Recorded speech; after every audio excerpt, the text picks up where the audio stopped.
প্রত্যেকটা অঙ্কে যেমন এক একটা ফর্মুলা থাকে, তেমন ইংলিশেও কিন্তু সেই ফর্মুলা ম্যাটার করে। ঠিক আছে? আর এইখানে যে ফর্মুলা আছে একদম ছোট, সারা জীবন মনে থাকবে, আর জানতে পারলেই পরীক্ষায় বাজিমাত।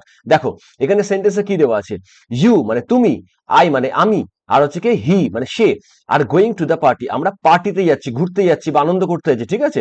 তো এখানে অপশন দেখো কোথায় কোথায় ভুল হতে পারে। অপশন এ বলছে you I and he, option B are going, option C to the party, option D no error. ঠিক আছে? তো এই ধরনের ক্ষেত্রে কি হয়, দেখবে এখানে তিনটে প্রোনাউনই আছে, নামের পরিবর্তে যারা বসে, সর্বনাম যাকে বলা হয়। আচ্ছা, বাংলায় যেমন আমরা পড়েছি ছোটবেলায় যে ফার্স্ট পার্সন মানে প্রথম পুরুষ, মধ্যম পুরুষ আর হচ্ছে কি তৃতীয় পুরুষ থাকে, ইংলিশেও তাই। ফার্স্ট পার্সনে কে হয়, ফার্স্ট পার্সনে হয়েছে আমি, আমি হই কিংবা আমরা হই ফার্স্ট পার্সন। ঠিক আছে? সেকেন্ড পার্সনে কি হয়, সেকেন্ড পার্সনে তুমি। ঠিক আছে?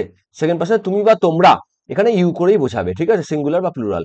এবার দেখো থার্ডে কি হয়, থার্ডে হচ্ছে এই যে দুটো মানে আই মানে ফার্স্ট পার্সন আর সেকেন্ড পার্সন বাদ দিয়ে যে যে বা থাকে, যারা যারা থাকে, যেমন হচ্ছে এই যে হি, হি মানে ছেলে বোঝালে কোনো হি হবে, কোনো মেয়ে যদি একা থাকে তখন সি হবে, কোনো যদি বস্তু বোঝায় তখন কি ইট হবে, এবং যদি অনেকে থাকে তখন কি হবে, দে হবে।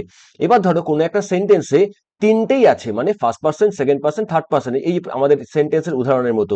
ঠিক আছে? তিনটে সেন্টেন্সই আছে, তিনটে প্রোনাউনই আছে, তখন কি হবে, যে ফর্মুলার কথা বললাম মাথায় এবং খাতায় নোট করে রাখো। খুব সুন্দর একটা ফর্মুলা, 2-3-1। কি বললাম, 231-এর ফর্মুলা। ফার্স্টে কি বসবে এই ধরনের সেন্টেন্সের ক্ষেত্রে, প্রথমে বসবে সেকেন্ড পার্সন মানে ইউ, থার্ড পার্সন কে আছে, থার্ড পার্সন বসবে হি, তারপরে বসবে ফার্স্ট পার্সন কি হবে, আই।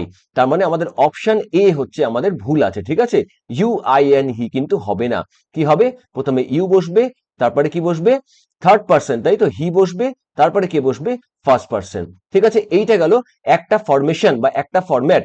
এইবার যদি কোনো কাজ বোঝায় যে তিনজনেই আছি আমরা, কিন্তু সেখানে নেগেটিভ ইম্প্যাক্ট পড়ছে, মানে নেগেটিভ কোনো কাজ, যেখানে ব্লেম বা গিল্ট, কোনো দোষ করেছি আমরা, কোনো ক্রাইম করেছি, সেই সময় কিন্তু এটা কি হবে, এই ফরম্যাটটা চেঞ্জ হয়ে যাবে। মাথায় রাখো 1-2-3 ফর্মুলা, 1-2-3। তখন ফার্স্টে কি হবে, তখন ফার্স্টে আমি হবে, তখন আমি বিরাট বড় দোষী, ফার্স্টে বসছি।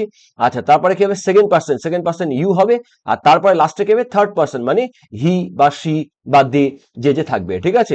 তখন হচ্ছে কিন্তু এই ফরম্যাট কাজ করবে, যখন কি কোনো আমাদের দোষ থাকবে, কোনো একটা কমিট করেছি আমরা, কোনো একটা ভুল কাজ করেছি, কোনো একটা মিস্টেক করেছি, তখন কিন্তু 1-2-3 ফরম্যাটে হবে। আর যখন পজিটিভ সেন্সে থাকবে তখন কিন্তু এই যে ঘুরতে যাচ্ছি, খেলতে যাচ্ছি, আমরা তিনজন পরীক্ষায় পাশ করেছি, তখন কিন্তু 2-3-1 এই ফর্মুলা এখানে কাজে লাগবে।